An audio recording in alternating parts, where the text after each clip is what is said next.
this is huge, and I'm gonna make the point to you. It won't surprise you that I'm about to show you guys some data.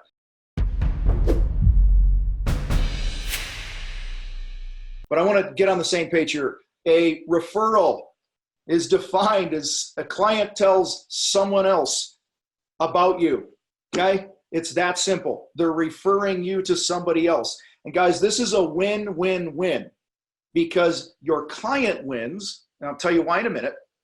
The new client also wins. So your existing client wins, the new client wins, and you win. Okay, you win obviously because you have a new great client that came on referral and all that other stuff. Your new client wins because they get to do business with you and you're not going to let them down and you're going to knock it out of the park. And your existing client wins because they now feel good about themselves. Have you ever, and listen, we're going to get into this more, but one of the reasons that people refer companies to other people that they know and their friends is ultimately they want to feel good about themselves. They want to help their fellow man, their mother, their brother, whatever it is. Another reason that referral marketing is important to really get dialed in is all right. So if you spend $5,000 on Google ads and get 125 calls, it costs you $40 a lead. If you get a referral, it's almost zero. And I say almost zero because you might do a client appreciation party. You might engage somebody like Laura Reale to do email marketing for you on a constant basis so you're top of mind or whatever it is. But guys, at the end of the day, the referral marketing is incredibly. So check this out. Here's the case, guys. And I have various sources for this that are all listed at the top. These are all big research firms in the world and colleges that study this stuff and a bunch of really smart people. 92% of consumers trust referrals from people they know. Not surprising. Somebody is okay. 71% of consumers are more likely to make a purchase based on a social media referral from somebody that they know. This is big, guys.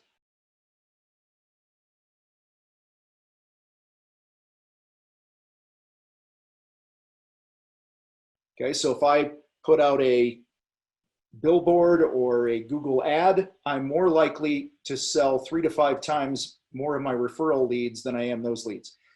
The lifetime value of a client is 25% higher on average than that of other customers that come through other sources. And referred customers also bring you a 25% higher net profit margin. Customers referred by customers, okay?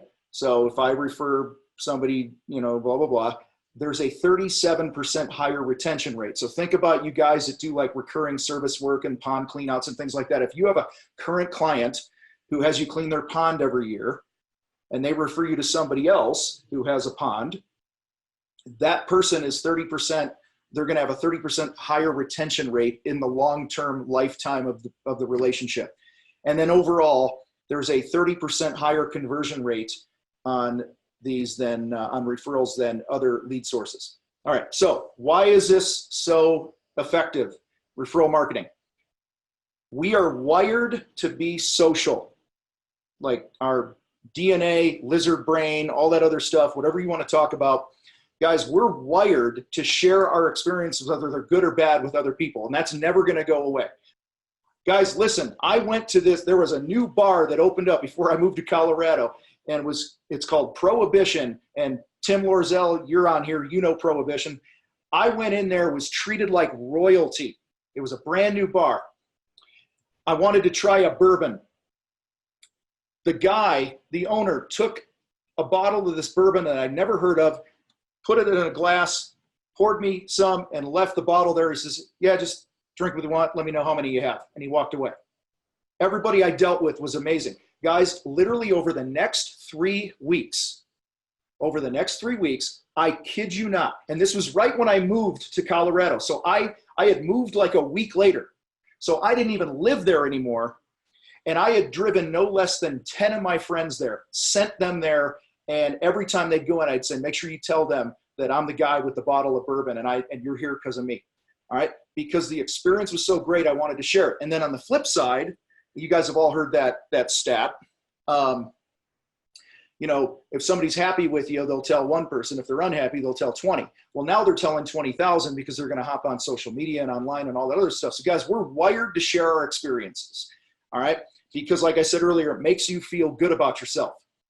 And like I just alluded to, online communities and that's supposed to say our constant connection to one another has made this more important than ever. In fact, one of the things that I've seen over and over and over, I see it on Facebook,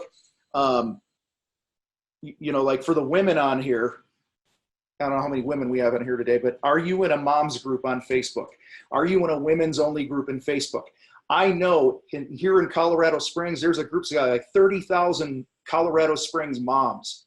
And all the time, people are going, hey, does anyone know somebody to trim my trees? Hey, does anyone know somebody for this? Does anyone know somebody for that? And boom, there's that word of mouth, that marketing that's going out because they're asking their trusted network. And because of our online world now and social media and things like that, it is more important than ever that we take control of. So hopefully that makes sense. All right. So how do we increase our referral leads? And let me say this.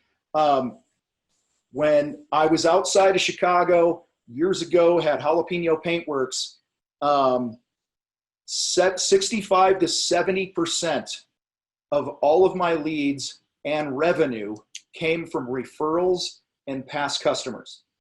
Okay, so let's just round it to 60. Let's just round it down, 60%. So 60 out of 100 leads that came into my business were past customer and referral. That meant I only had to go find another 40 to get 100 leads.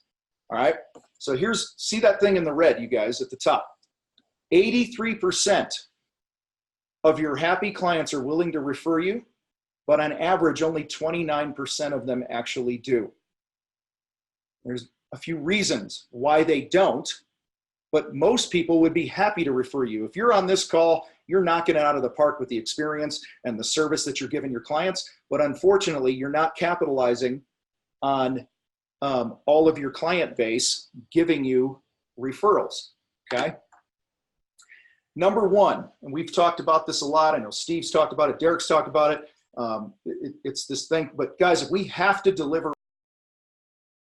So let me give you an example.